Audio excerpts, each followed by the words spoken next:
You see her recording.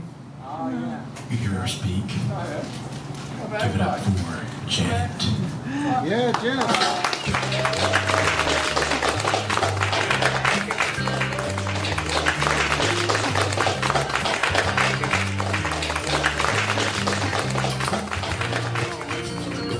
I picked this microphone because it's a little closer to you guys. Hi. Thank you very much. I had to make sure I was here because I knew you guys weren't going to be around next week, and so I thought I'd read some things from books and something new. And the first thing I was going to read was from a book of mine of performance art poems called Chapter 38 V2. And this poem is called The Way You Tease Me. What I think I like the most about you is the way you always leave me wanting more.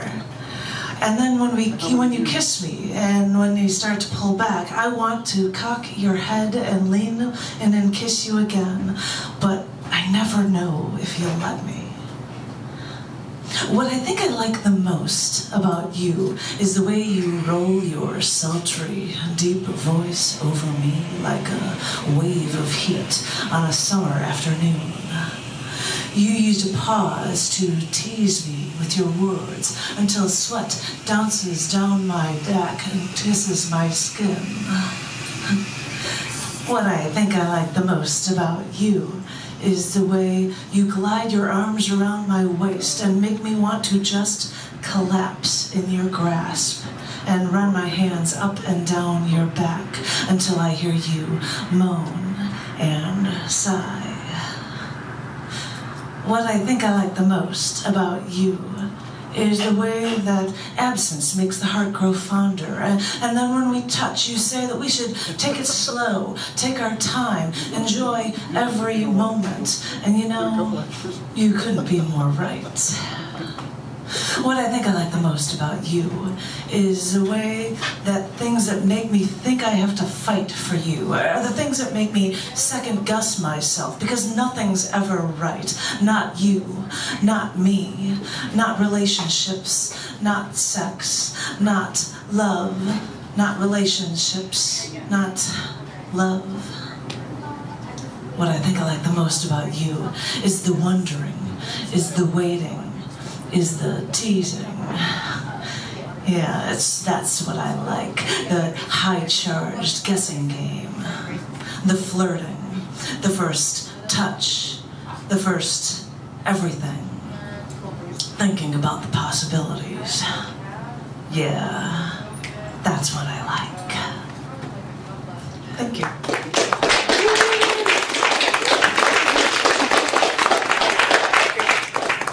I wanted to read for you is a poem from the periodic table of poetry. I wrote, because I was crazy and challenged myself to write a poem for every element in the periodic table. And I thought I'd share one with you. That was quite a challenge. And one of the ones I actually did in the form of a song. This is why I had to put my periodic table poetry book on a stand so I could do this for. This is number 50 in the periodic table, and it's called Tin.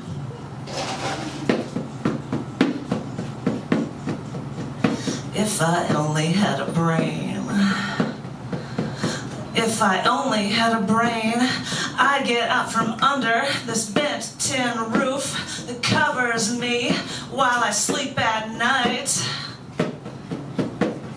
Tin metal sheets keep the rain away, but the wind, oh God, the wind.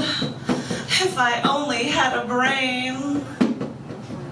If I only had a brain, I wouldn't use my old tin cup and stand at the corner of 3rd and Lamar and ask for change. You see all the commuters cross that corner to catch their train. You see, I wait at the other side, 'cause the ones with the money have to walk right by.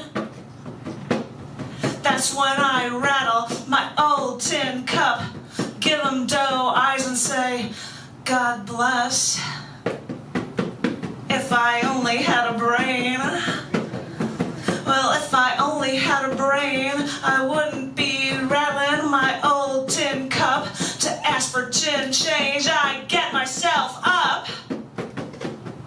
If I only had a brain, I'd have a ton of money. I'd eat in fancy restaurants, I'd wear the plastic bib. If I only had a brain, I wouldn't be poor, drinking tin cans of Fanta, eating soup from a tin can, living on Tin Pan Alley. If I only had a brain, well, you might bend me, but I just won't break. 'Cause if I only had a brain, then I'd be great. Yeah.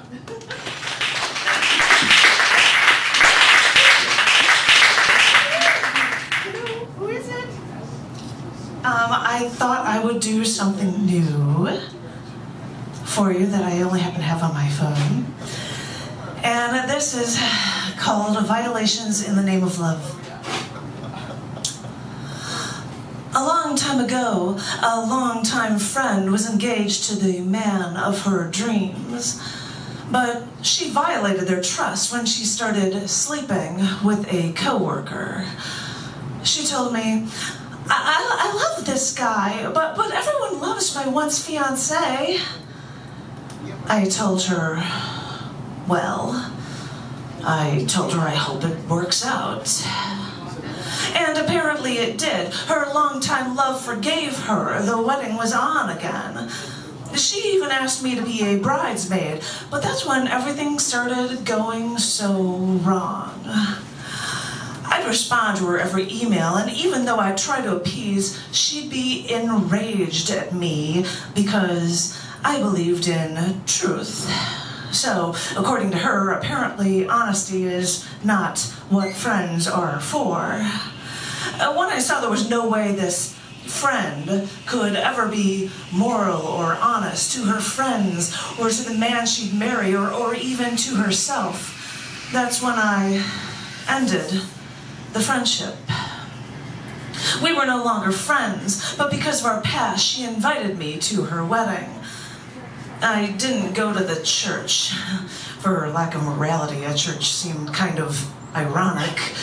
But I went to the reception on February 10th. Did like everyone else and complimented the bride. But they played country music, which isn't my style.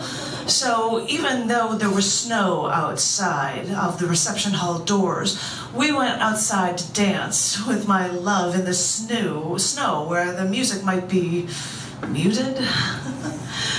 A minute or two after dancing, an old man walked outside and asked to cut in. My love smiled, and I was touched that a stranger saw us from the hall and joined in the snow for a dance. In the name of love, these two once lovebirds chose a wedding day close to Valentine's Day. But 3 different men bearing that name were all murdered centuries before that date meant love. And I suppose it makes me smile knowing that my parents were married on February 18th, right around Valentine's Day. But I should remember that the Valentine's Day before my dad was born was the Valentine's Day massacre with Al Capone in my hometown killing 7 guys from the other side. Because sometimes Valentine's Day isn't pretty, and even though my once friend married near this date, that was only another sign to me that her marriage would never last. Years later, I hear from another woman that remained her bridesmaid, and they said that she was divorced now. She should have known that violations in the name of love would never lead to happiness. Violations of that nature, no matter your implied intentions, will never set you free where true love is meant to be. Thank you.